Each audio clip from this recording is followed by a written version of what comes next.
penjajah Belanda. Mengapa ia disebut Noyo Gimbal? Ada yang tahu tidak, teman-teman? Tidak. Baiklah, saya akan menceritakan siapa Noyo Gimbal. Dengerin ya. Noyo Gimbal adalah nama julukan. Nama aslinya yaitu Noyo Sentiko. Noyo Sentiko kegiatannya dari muda hingga dewasa hanyalah bertapa untuk mendapatkan kesaktian dari Sang Maha Kuasa agar bisa memberantas para penjajah Belanda dari pribumi ini. Karena itulah ia membiarkan rambutnya memanjang tak terurai hingga menggumpal seperti bulu domba yang dalam bahasa Jawa disebut gimbal.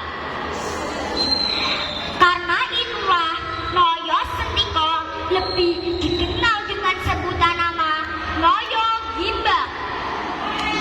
Setelah bertahun-tahun lamanya, akhirnya turun dari bertapanya. Ia bertemu banyak para warga dari kekuasaan Kedono Sedan. Seraya berkata agar para warga itu ikut dalam kelompok Noyo Gimbal. Hei para warga, padha rene ya. Sampai kapan kowe-kowe kabeh gelem dijajah londo? Apa gelem urip susah selawase? Mendengar ucapan Noyo Gimbal yang menggelora, banyak para warga yang berdatangan. Salah satu warga bertanya kepada Noyo Gimbal, "Piye carane kanggo ikut kuat sejak muni?" Mendengar ucapan warga, Noyo Gimbal pun segera menjawabnya, "Kowe-kowe kabeh ora usah wedi, percaya karo kekuatanku."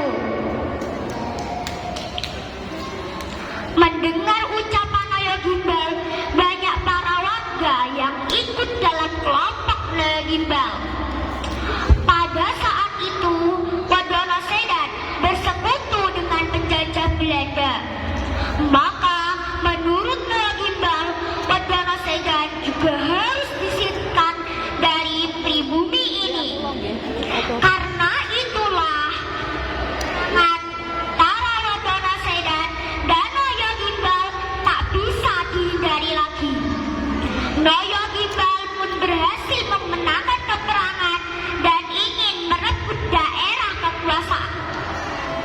Akan tetapi, tiba-tiba ada segerombol penjajah Belanda yang berdatangan dengan tujuan untuk menangkap Noyo Gimbal dan pengikutnya. Noyo Gimbal dan pengikutnya melarikan diri dan bersembunyi ke puncak gunung Sekunci. Dalam pelariannya, penjajah Belanda selalu mengejarnya.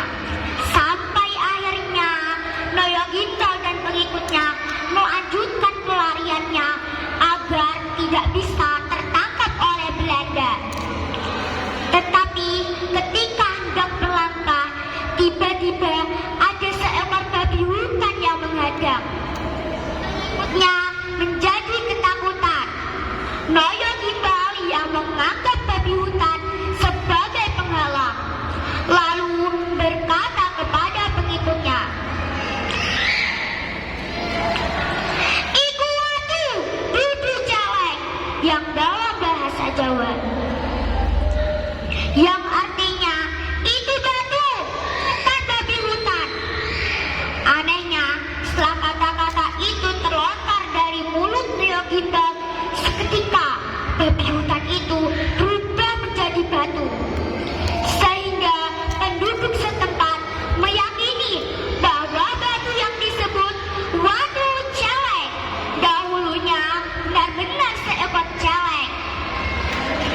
Untuk mengenang perjuangan Noyo Gimbal dan pasukannya dalam upaya menentang penjajah Belanda, sampai sekarang daerah tempat Noyo Gimbal masih dihadang oleh babi hutan dan dikenal